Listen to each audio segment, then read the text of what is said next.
Sur ces images, des centaines de femmes et d'enfants viennent d'être libérés.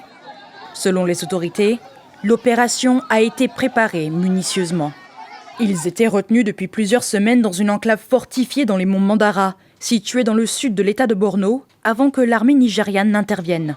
Si les militaires estiment que l'opération est un succès, 2 nourrissons sont morts en raison des conditions de détention difficiles. Les autres otages secourus ont été évacués avec succès vers des lieux sûrs pour y recevoir des soins médicaux et une aide humanitaire, ce qui marque un succès opérationnel majeur et un revers significatif pour le groupe terroriste. Depuis plus d'une décennie, le Nigeria est confronté à une crise sécuritaire complexe, particulièrement dans le nord du pays. Plusieurs groupes armés pratiquent les enlèvements contre rançon, ciblant souvent des écoles. Depuis peu, ces kidnappings ne se limitent plus au nord. Le 15 mai dernier, plus de 30 élèves et un professeur ont été kidnappés dans l'état d'Oyo. Ils sont à l'heure actuelle toujours détenus. Pour les familles des victimes, la peur et l'angoisse sont insupportables. Aidez-nous, je vous en supplie. Je supplie le gouvernement. Nous voulons retrouver nos enfants sains et saufs.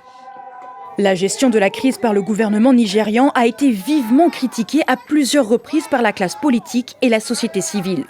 Selon des analystes, la question des enlèvements de masse sera un sujet central lors de la campagne présidentielle en janvier prochain.